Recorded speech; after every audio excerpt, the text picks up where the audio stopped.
A routine landing Ladies and gentlemen, we are starting our approach to Very DFW. good shape. turns into a sudden fight to the death. We're gonna lose it all of a sudden. There it is.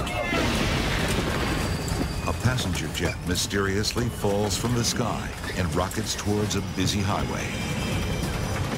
Push it up. Push it way up. Delta, go around. Hang on, son of a... It's gonna crash.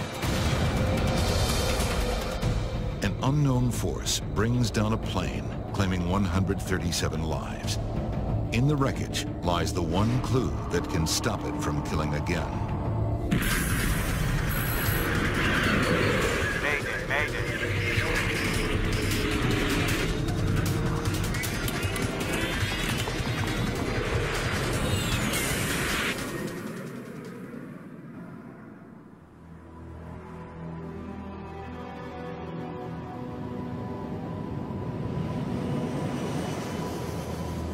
August the 2nd, 1985, Dallas, Texas.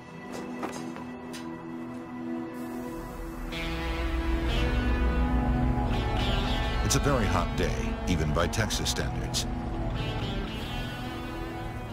See y'all tomorrow. Temperatures soar to 101 degrees. Rain coming. Should cool things down a bit. In the late afternoon, William Mayberry is heading home from work. The day's heat and humidity are having an effect on traffic at Dallas-Fort Worth International Airport, DFW. Roughly the size of Manhattan, DFW is the biggest airport in the world. It's also one of the busiest.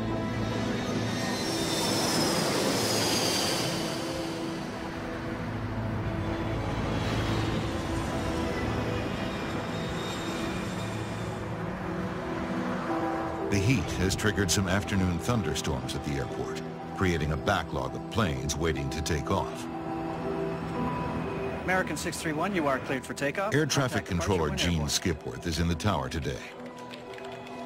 He's been working there for 14 years. With him is controller Mike Porter. Skipworth was not asking for help. Nothing seemed unusual other than the fact that we were starting to get busy and aircraft were starting to pile up.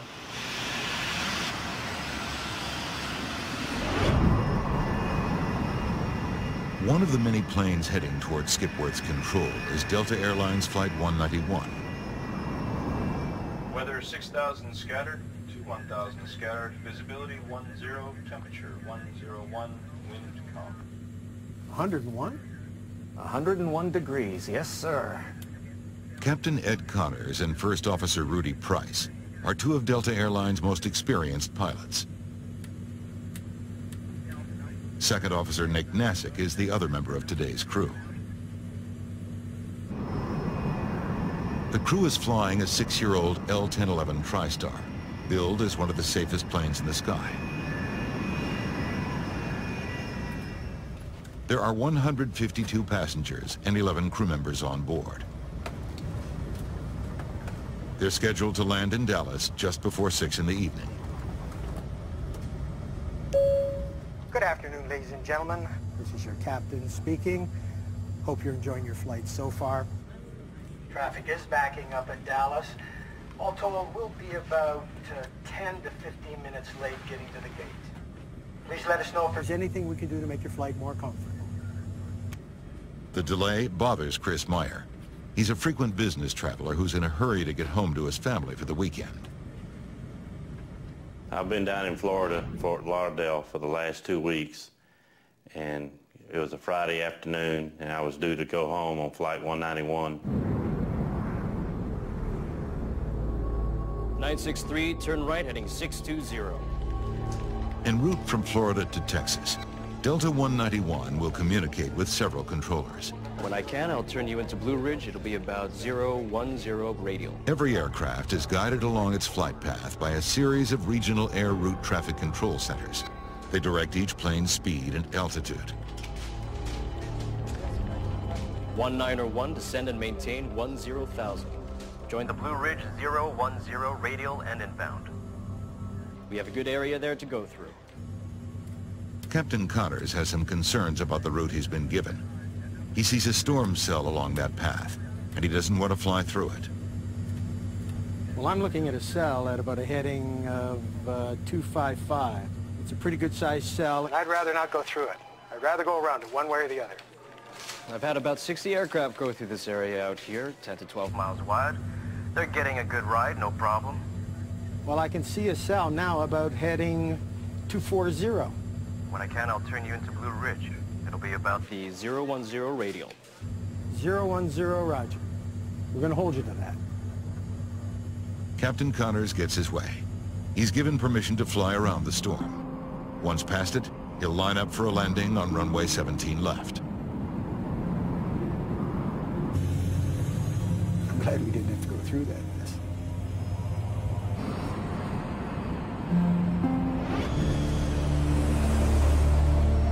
Friday afternoons are a busy time at airports.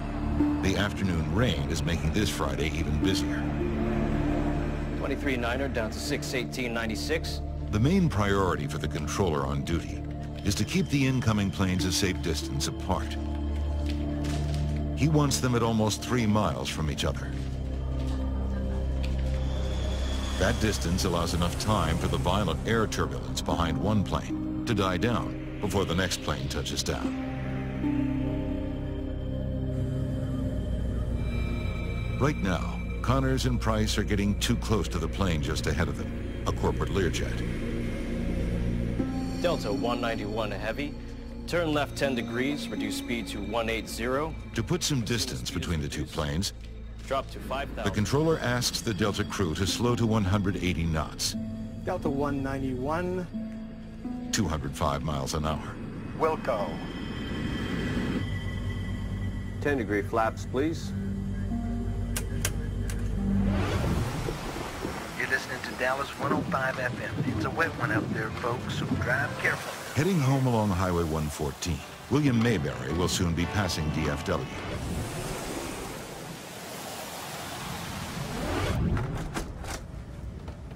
Flight 191 is now just 30 miles from the foot of the runway. Ladies and gentlemen, we are starting our approach to DFW.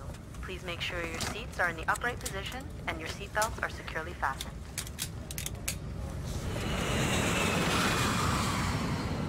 The crew begins their final descent into the Dallas-Fort Worth area. Attention all aircraft listening. There's a little rain shower just north of the airport. Connors now switches radio frequencies and contacts a local DFW airport traffic controller for approach instructions. As the passengers and crew of Flight 191 prepare for their landing, a deadly force takes shape in their path. Critical decisions and missed information conspire against them. The crew will soon be engaged in a 47-second struggle, which will become one of the most important moments in the history of modern aviation.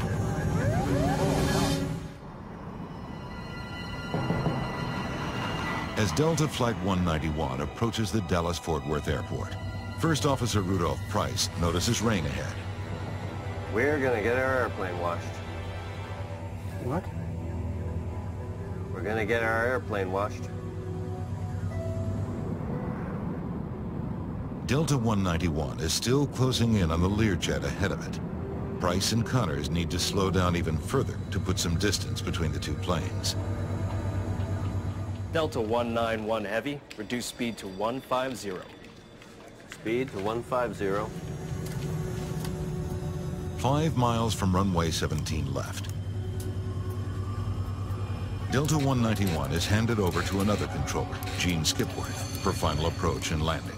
090 at 5. Gust to 15.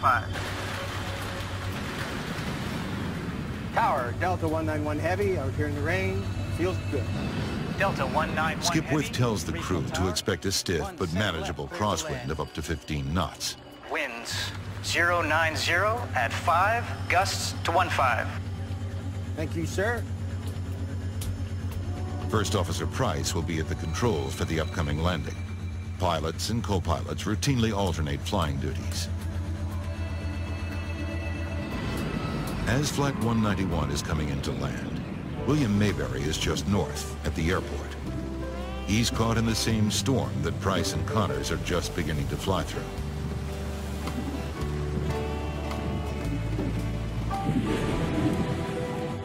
Before landing check. Landing gear. Down, 3 green. Flaps, slats. 33, 33, green lights. The crew suddenly notices that they'll be flying into more than a bit of rain. Lightning coming out of that one. What? There's lightning coming out of that one. Where? Right ahead of us. 1,000 feet. I'll call them out to you. All right.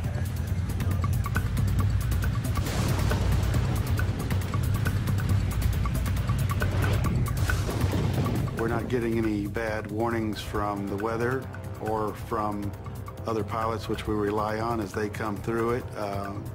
They need to report to us, and they do if they have turbulence or they have trouble on final or ran into anything abnormal. The Learjet ahead of Flight 191 lands safely. Connors and Price are now less than a minute behind. Without warning, the intensity of the storm increases. The L-1011 is being pounded by a driving rain. I knew we was getting ready to land, but at the same time, you felt the surge, like the pilot was revving up the engine for something. The plane's airspeed is increasing for no apparent reason. What's your speed? Price pulls back on the throttles to slow the plane down and maintain it at the requested 150 knots. The plane is 750 feet from the ground. You're going to lose it all of a sudden. There it is. Then, the plane drops rapidly. It's as though an invisible force is pushing it to the ground. Push it up. Push it way up. Way up. Way up. Way up. The crew is pushing the plane's jet engines to their full power, but can't get more speed or get the plane to climb. So I pulled my seatbelt tight as I could, but at the same time, you could hear a pin drop. Nobody was talking. But I mean, it got dead silence. As suddenly as it began, the crisis seems to end. The plane stops falling and begins to pick up some of the speed Connors and Price have been fighting for. That's it. But before the crew can take another breath, the plane drops again, rocking violently from side to side. And then it dips wildly to the right. And I just knew we shouldn't be that close to the ground that soon. Hang on to the son of a... Just a little over a mile from the runway, it plows into a field and rockets towards Highway 114. When we hit the ground, it felt like you was in a car running over railroad ties. It was real bumpy. The crew somehow manages to get the plane back in the air. At that moment, Gene Skipworth catches sight of Delta 191. He's gonna crash. Delta, go around. But it's too late. The plane's engines slam into William Mayberry's car on Highway 114. He is killed instantly. The plane hits the ground again north of the runway. It's traveling more than 200 miles an hour.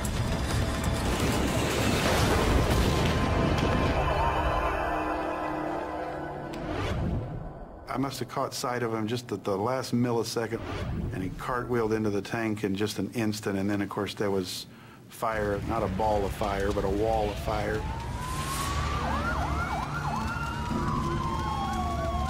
It seemed like it was only a few seconds, 5 seconds at the most. I don't know how long it was. Everything was stopped. The resulting explosion is so powerful that the rear section of the plane is blasted backwards out from the fireball. Then all of a sudden you look up and it's just nothing there. Everything's gone. You just see the whole big picture outside, like the plane just opened up.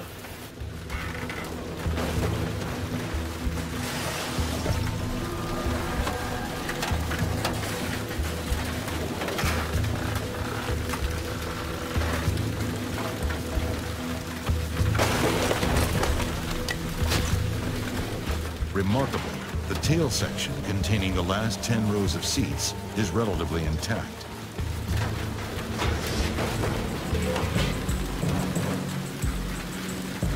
People just thrown around on the ground. Some were clothes on, some without clothes on, some were burned.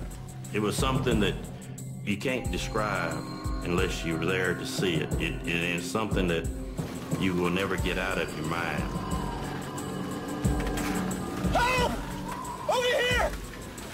Hang in there, help's on the way. Then, as suddenly as it had started, the rain stops.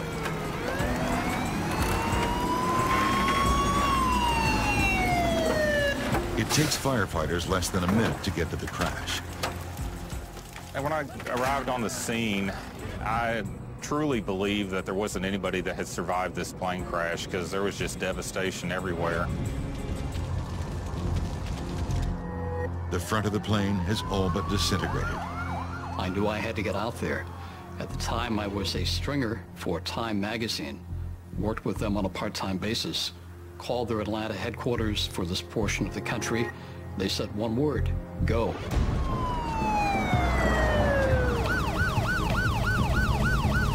Firefighters need only a few minutes to get the raging inferno under control. They then turn their attention to pulling survivors from the plane.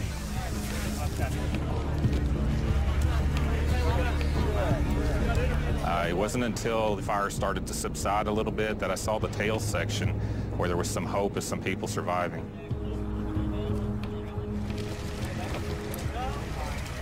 Only 27 people survived the crash.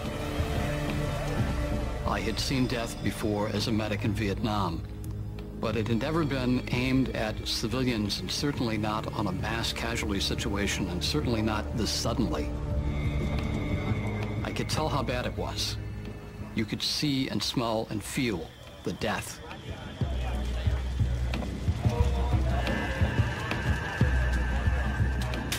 We felt like we did everything that we could, and we're just pleased that there were survivors. Captain Connors, First Officer Price, and Second Officer Nassik are killed. So are 5 other crew members and 128 passengers. In the tower, there was silence for probably 1 to 2 minutes, except for just an occasional transmission. But basically, it's just quiet, and you just sit there stunned and wishing you could do anything to take it back.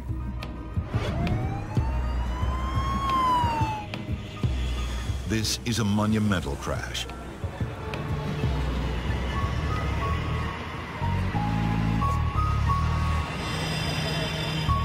Investigators from the National Transportation Safety Board arrive at DFW, determined to find the cause. One of our field investigators would have been on scene trying to locate the flight data recorder and the cockpit voice recorder, which is, a very important part of the investigation.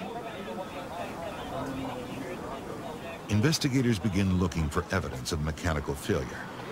They examine the wreckage for clues that the plane was not responding to the pilot's command. It's essential in any approach or departure accident to establish what the airplane's configuration was, to assure that it was not a factor in the accident, or everything was normal on this aircraft. Investigators turn their attention away from the plane and to the skies. After any accident in commercial aviation, there are theories galore. A couple of them prevalent that evening. First, that lightning had struck the airplane. Secondly, that it had been hit by a mini tornado.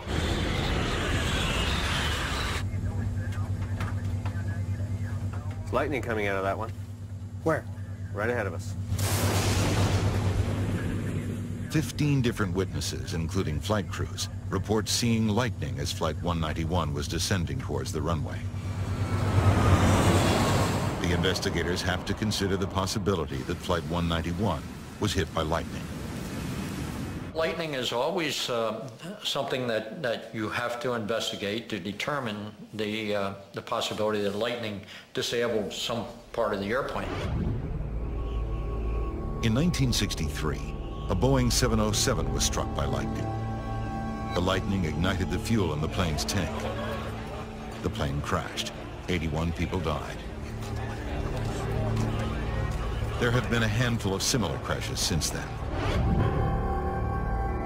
Key pieces of wreckage from Flight 191 are taken to the NTSB lab in Washington, D.C.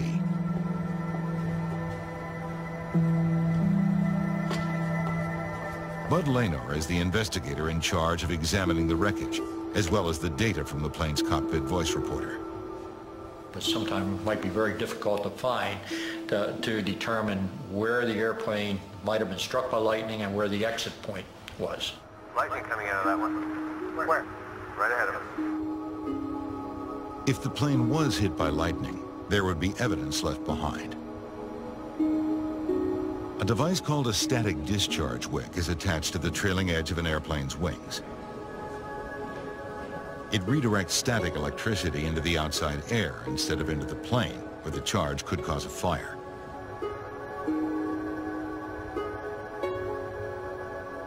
If the plane was hit by lightning, one of the pieces that would be visibly damaged is the static discharge wick. Nothing there. With lightning ruled out, investigators went looking elsewhere. They would soon discover the real culprit. It had actually been caught on tape. Now, the NTSB's Bud Laynor turns his attention to the plane just ahead of Delta 191, the corporate Learjet. He learns that it was less than a minute ahead and flew through the very same storm. After we had passed about 5 miles from the end of the runway, we entered a rain shower, what we thought was a light rain shower, and it turned out to be the heaviest rain I've ever seen before or since. In spite of the rain, Rufus Lewis managed to land his plane safely on runway 17 left. When we broke out of the clouds, we were high and hot. So we had to use all of the runway at DFW Airport. We landed, were able to turn off at the end of the runway. So why was the much larger L-1011 unable to land just moments later? Delta 191 Heavy, reduce speed to 150. To put some distance between Delta 191 and the Learjet, the controller had asked Price to slow his plane several times. When Laynor plots the bigger plane's speed, then down to 150. He finds that it was coming in to land at 150 knots.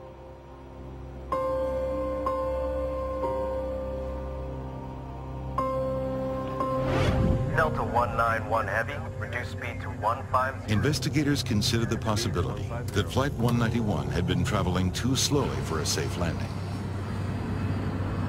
If you don't have a lot of extra energy, you don't have anything to trade in case you get in trouble. A lot of times in adverse conditions, the pilots, they added another 10 knots for mom and the kids. Crews don't have to follow a controller's speed request if they think it's unsafe. Price did reduce his speed. He knew this plane extremely well. He had actually helped to rewrite the L-1011's operating manual. If the captain decided that 150 knots was too slow, they would have told the controller it was too slow and they wouldn't have flown it. Laynor consults the airplane's manufacturer and interviews other L-1011 pilots. He concludes that neither the controller nor First Officer Price made any errors regarding speed. Delta 191 Heavy, reduce speed to 150. This plane should have been able to land at 150 knots. Speed to 150. Bud Laynor still doesn't know what slammed Flight 191 into the ground. But soon, he finds the clues he needs on the plane's flight data recorder. It logs every adjustment pilots make to the plane's controls.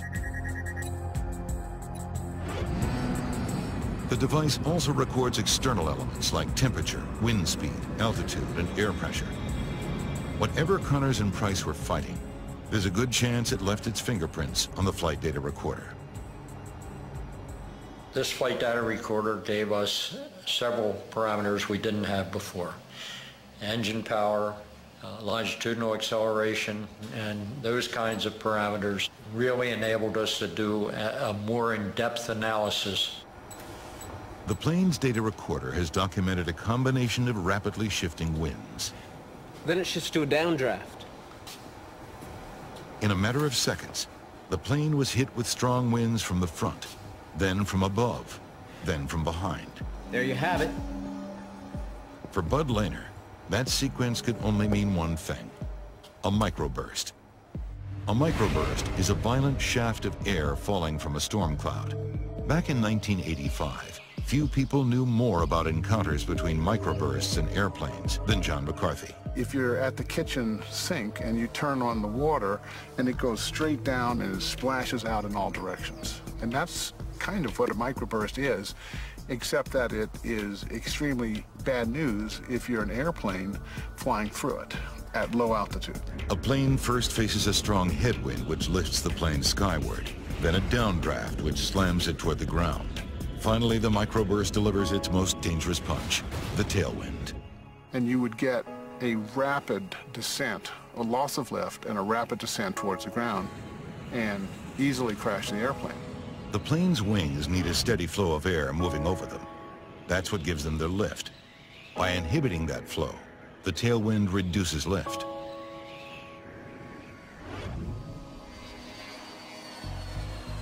There was no better recipe for a microburst than the weather conditions at Dallas-Fort Worth on the day of the crash. It had been extremely hot all day, and hot air rises. When that hot air meets the cold, moist air in the storm clouds, it cools instantly and rushes violently back to Earth. A microburst. It is a tiny thing, meteorologically speaking, compared to a big storm or a snowstorm or a hurricane. It's just like a needle in a haystack. At its maximum strength, it's no more than 2 miles across, and it lasts no more than 15 minutes.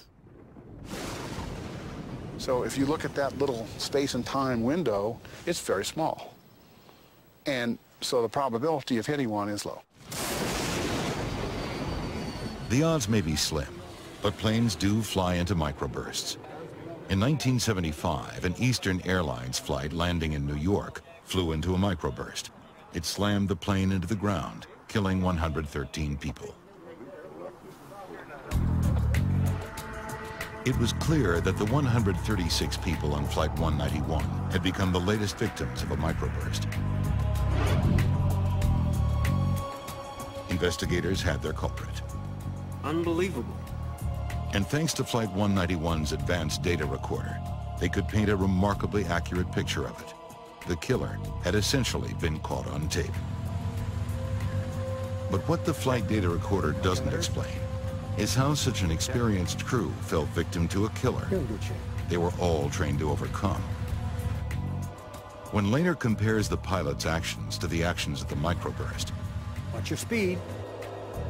He uncovers details of a fight to the death. A fight that the Delta pilots almost won. You're going to lose it all of a sudden. There it is. He seemed to know what he was going to hit. Watch your speed. The increase in airspeed prompted First Officer Price to reduce power to his engines, power that he would desperately need in just a few seconds. You're going to lose it all of a sudden. There it is. When Price and Connors entered the downdraft, push it up.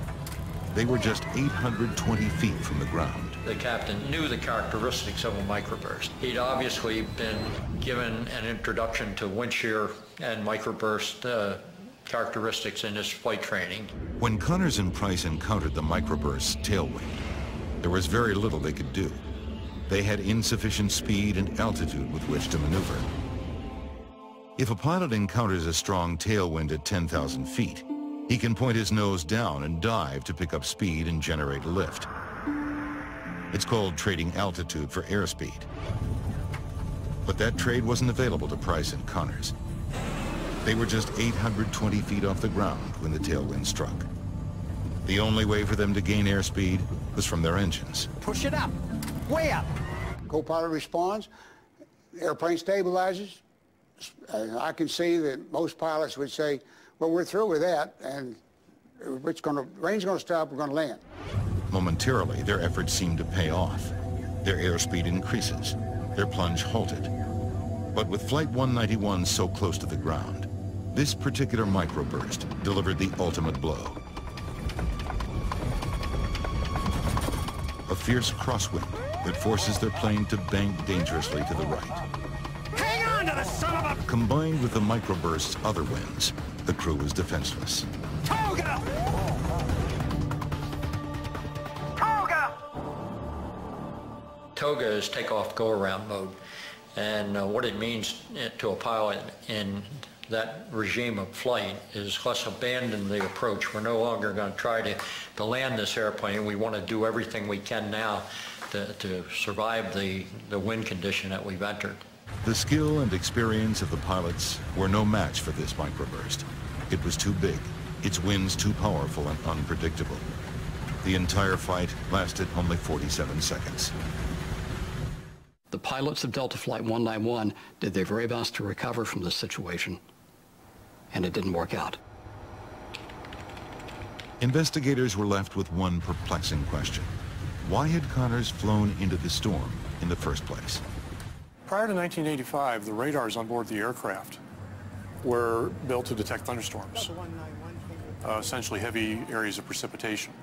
They were not effective. They weren't even designed to detect the microburst. So those radars were essentially useless at low altitudes for looking at the microburst phenomena.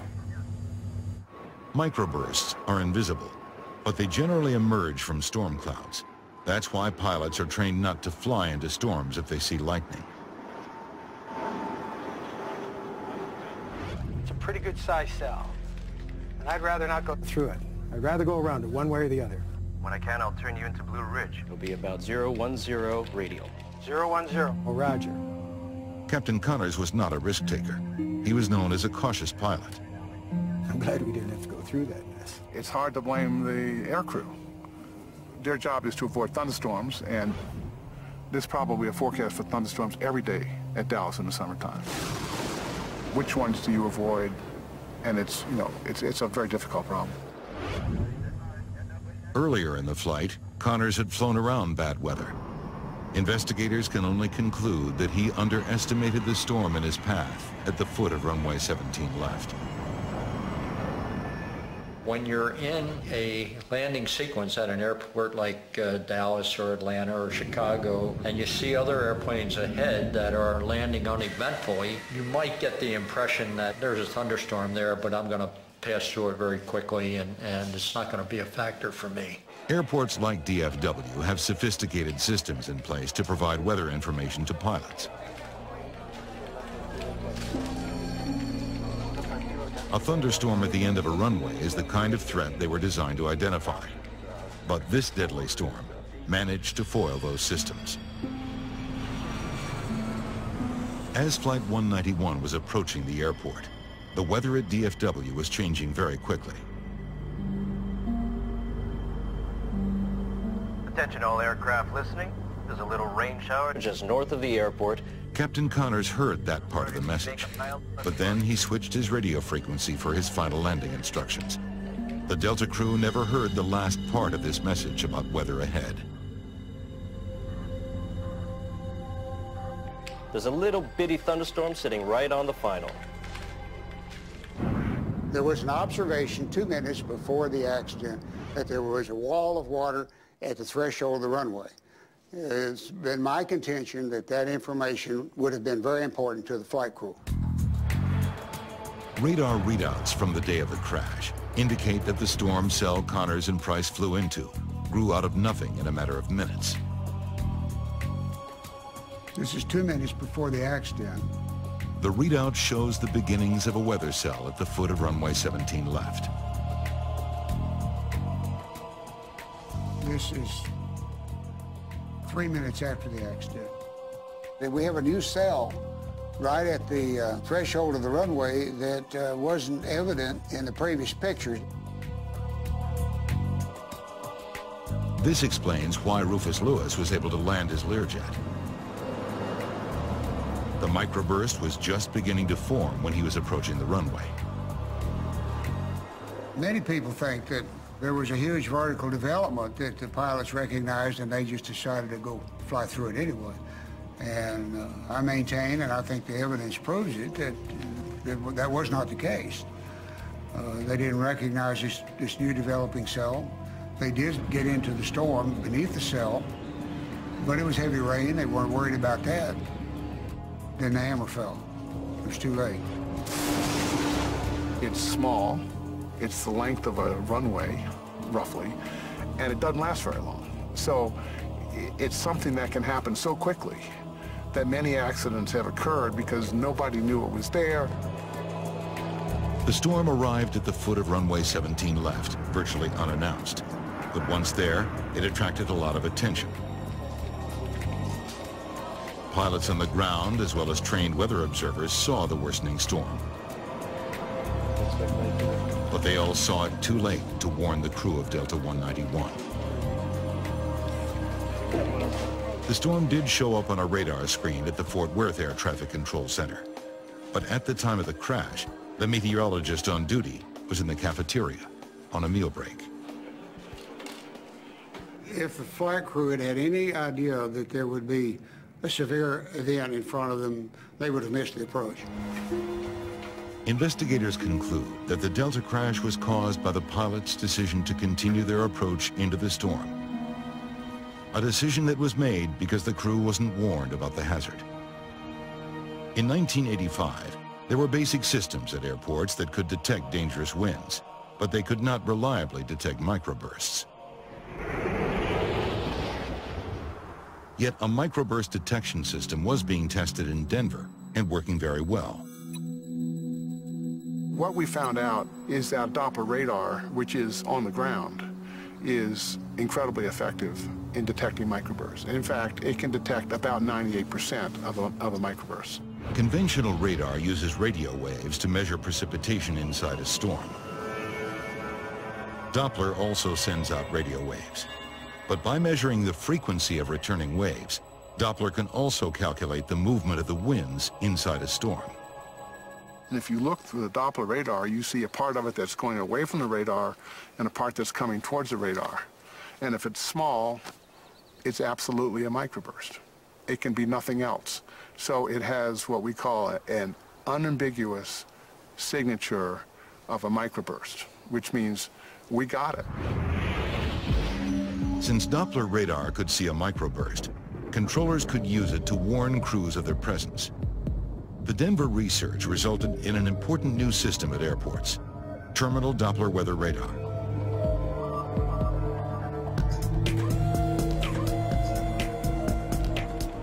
When the system detects dangerous conditions, it relays a warning to air traffic controllers who can then alert pilots. Flight 236, microburst alert. 50 knot lock, 1 mile final, say intentions. After the crash of Delta 191, the Federal Aviation Authority, the FAA, hurried to install terminal Doppler weather radar at high-risk airports. Dallas-Fort Worth was one of the first. But radar on the ground can't get the warning to the pilots fast enough. Planes also needed onboard microburst detection. A team from NASA began developing such a system by flying into the most dangerous microbursts they could find. 4-0. Here we go. Take it. Straight ahead. By risking their own lives, they would eventually save thousands of others. The crash of Delta 191 showed that seconds count when planes encounter a microburst. You're gonna lose it all of a sudden. There it is. Increasing alert times Push it up, way up. could save more lives, especially if a microburst detector was mounted right on the plane. But developing that onboard early warning system was a high-risk project. It meant flying straight into the heart of a microburst.